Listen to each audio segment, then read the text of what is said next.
Now in this lesson we're talking about creating color harmony in our painting. What we're focusing on is how to pick certain colors when you paint from a photograph that's going to harmonize, maybe give you a different look than what the photograph gives you. For instance, a black and white photograph. You're taking the values, the shapes, the composition, and going from there. So if we look at the color wheel, which is what we're of course using if we're picking a color scheme, we're going to stick with two kinds right now: a complementary color scheme, which involves complementary colors. You have yellow, violet, red, green, the colors that are across from each other: blue, orange, red, orange, blue, green, and so on. So you have those complementary colors. But in these color schemes, what we're doing is making a split complementary color scheme. So if we have violet and yellow, if violet the color we want to use, then we want to split the yellow and go yellow, green, and yellow, orange, so that our colors in our painting will be violet, yellow, green, yellow, orange. And that gives you a definite color harmony. You can't help but get color harmony. And that's a split complementary scheme. So if I have red, orange, and blue, green, whichever one I want to dominate in the painting. If it's blue-green, then I'll pick blue-green, and then I'll split the red-orange and go orange and red. So that's a split complementary, and it's a good way, again, to get away from copying the photograph color-wise. If you're real frustrated with your color, it's because you're copying the photograph. And this helps you develop your own color sense.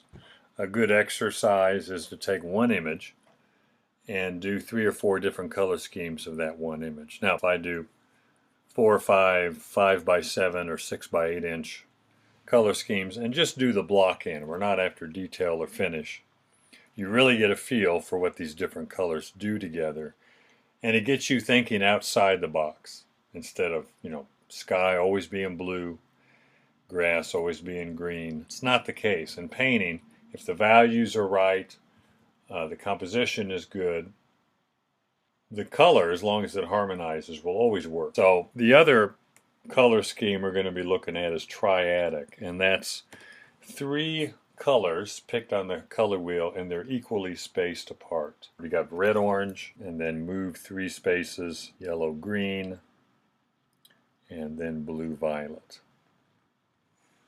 And they're equally spaced apart. In other words, there's 3 colors between each color. So I can move that triangle any which way. Yellow, orange, 1, 2, 3, blue, green, red, violet.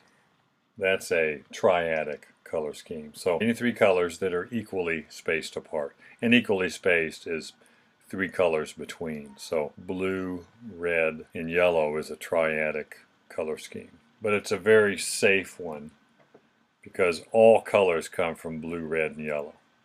It's a good one. I mean, you still learn how to mix everything, but you're not thinking outside the box color-wise. So if I change that up and I go to yellow-green and red-orange and blue-violet, then I've changed. I'm using the tertiary colors instead of the primary colors, and that gives me a different look. It guarantees me harmony, but also guarantees me color combinations that maybe I don't usually think about. And that experience helps you develop your sense of color. And that's what we want to do, is develop a sense of color, not learn how to copy photographs. Another good one is to use black and white photography and pick a color scheme and just use the values. So those 2, triadic and split complementary. Now the one I'm using on this image here is a split complementary, and I'm using red, orange, yellow, orange, and blue. So that blue's my primary color, and then I'm going to split the orange and go yellow, orange, and red, orange. And those 3, and I still have, yellow, orange, and blue will make a green, but a very different green.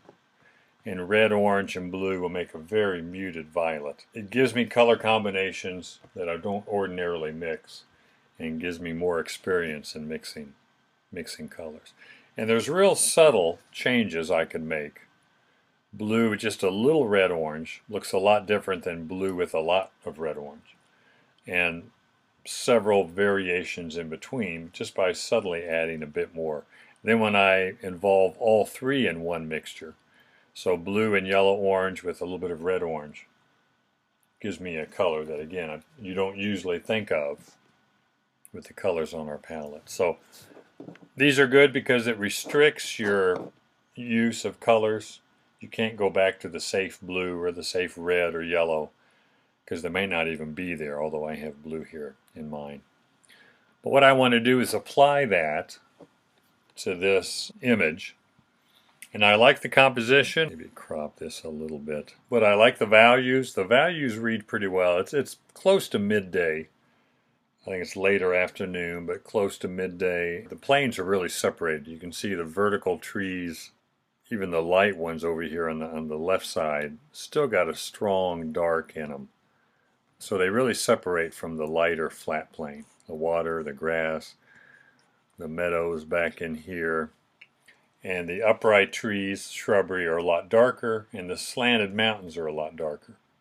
So I really want to stick with the composition and stick with the values between the planes. And the sky also, while it looks busy, what I have is one value for the sky, one value for the shadow on the clouds, and one value for the light. Now there's halftone in there, and I can achieve that just by blending the light and dark value in the clouds to get some halftone. So simplifying everything is the key value-wise, so that I can think in terms of the color. If I don't simplify these values in this photograph, and this photograph's not real complicated, but if I don't simplify them even more, the color is going to be a lot harder. So really focus on two values for shrubbery, trees, one value for the flat plane. Keep everything very, very simple and get the right relationship between each value, between each plane, the value relationship. Now this is the changes I've made, and this is with red, orange, yellow, orange, and blue. It's a split complementary. So very complementary oriented, blue and orange, but red, orange, and yellow, orange instead of just plain orange. And I've gone with the idea of red, orange trees and yellow, orange trees. Now the more grayer colors are the effect of adding blue to both the red, orange, and the yellow, orange. So I don't have very many strong colors here. You can see how much I've muted these colors with blue. So this would be straight red-orange, where I'm using the cadmium orange with a little bit of cadmium red in it. Makes it more of a reddish orange. And that's real strong. That's maybe without any blue in it. So you can see I've muted it quite a bit. And I could come back and I could use a little bit stronger color in some of these oranges, as long as I get it the right value. So pop a little bit stronger color, but everything's slightly muted, except for those colors I just put down, which I'm going to get rid of. Everything's slightly muted, but the value changes is what makes the difference, what makes it work. But the colors harmonize because everything has all three of those colors in it. Even the sky, I glazed over the clouds in the sky with a yellow-orange, which would be the equivalent of mixing a little bit of yellow-orange in everything in the sky. But three values in the sky, three values in the tree and shrubbery, maybe four at the most. However many value changes I have in the water, I have them mapped out here. I've simplified the values quite a bit. And that makes the color easier. Here, the red-orange with blue gives me this color. Red-orange with a little less blue. This is the yellow-orange. This is a lighter red-orange with blue.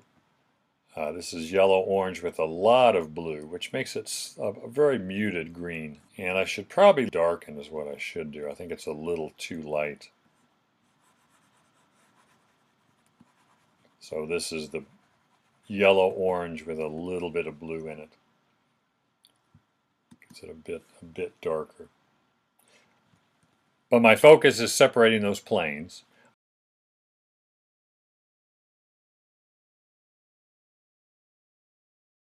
And it's kind of an interesting way of doing it.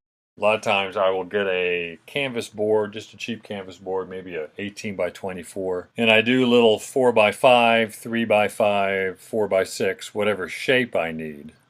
Little thumbnail color sketches of how I work out the color schemes. And that's real helpful. I can do it in about 15-20 minutes because you're not doing anything but blocking in a simple dark and light in each of the planes. But it gives you a feel of what the colors do together. So again, this is my color scheme I'm going to use: the red, orange, yellow, orange, and ultramarine blue.